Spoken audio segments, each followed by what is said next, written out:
This is it. The place I've imagined 100 times yet never truly seen until now. Every tent, every banner, every shout is a reminder that I am no longer in my father's shadow. I stand here in my own name. I am not ready yet. I must be. No one here knows me, and that is my strength and my fear.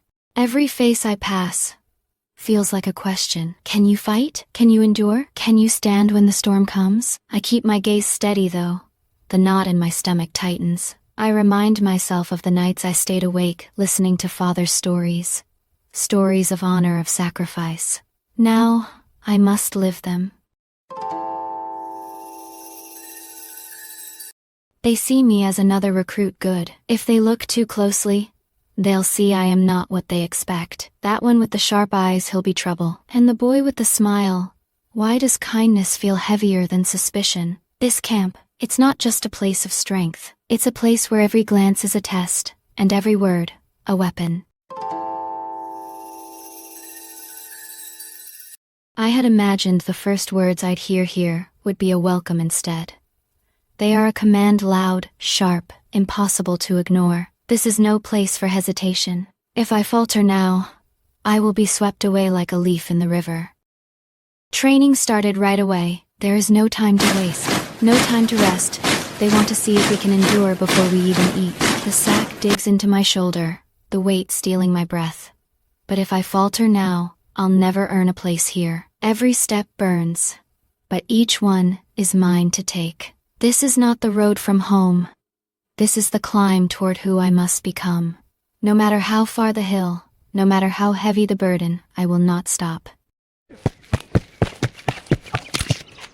This is what I came for, not just to see but to learn. They move like water flowing through stone, each strike, measured, each breath controlled. I wonder how long it will take before my own hands move like that. Before the weight of my father's sword feels like an extension of myself instead of a burden. I will not waste this chance.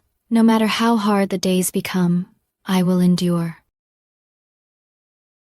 Tomorrow, the real test begins. They will see what I can do, or they will see how far I have to go. But either way, I will rise. I will meet their eyes, take their measure, and let them take mine. I did not come here to hide.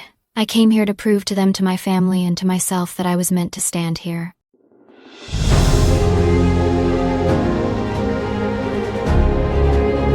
The morning air tastes of dust and challenge. I can hear the murmurs of the recruits beside me, some boastful, others afraid.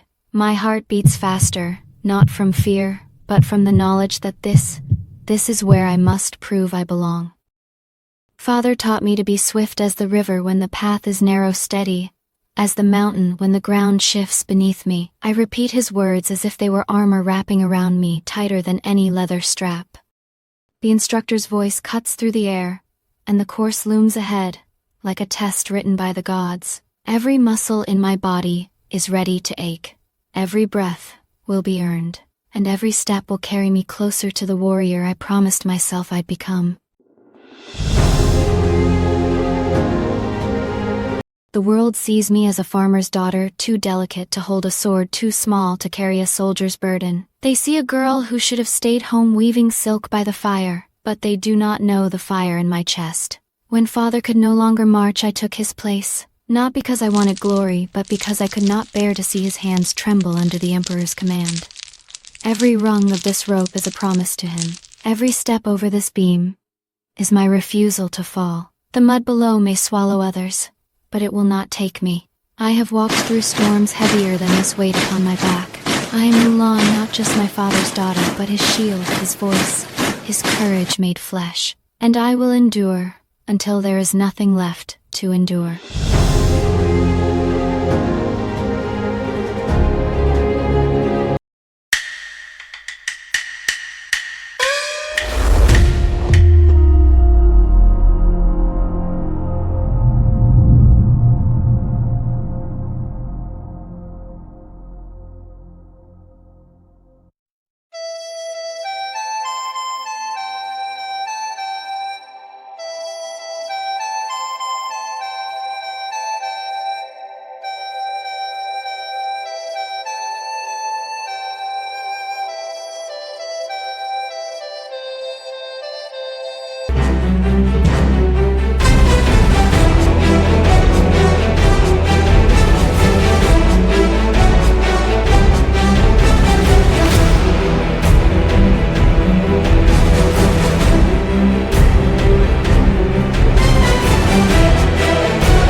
The first week was the hardest. I'd never held a spear before. My hands kept slipping.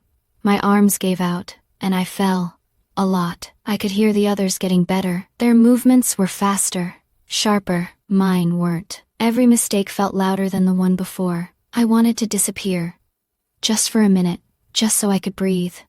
I didn't speak unless I had to. I kept my head down and copied every move, every swing, every step, every shout from the instructor.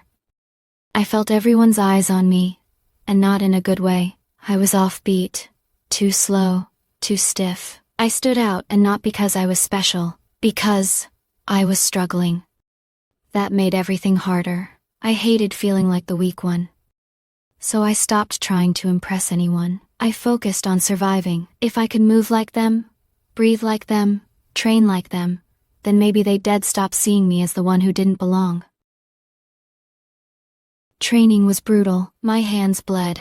My ribs ached. I bit my tongue until it hurt more than my legs. I couldn't be the strongest, or the loudest, or the boldest. So, I became the quiet one, the one who watched, who learned, who endured, and slowly, they noticed. They passed me water, laughed beside me, clapped when I landed a strike. These were boys barely older than me, farmers, potters, blacksmiths, now soldiers. I saw their fear, their longing for home, their hearts breaking in the same rhythm as mine. In that camp, I learned something no teacher had ever told me. True strength isn't in force. It's in understanding, in standing together.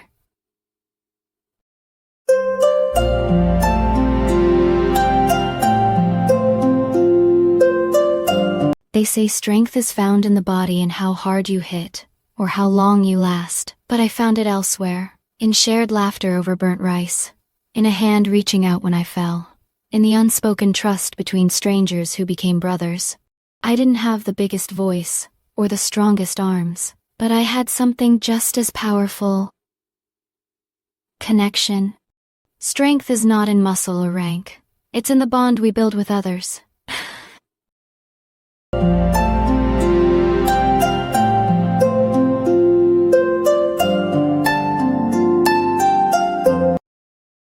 Bravery isn't loud.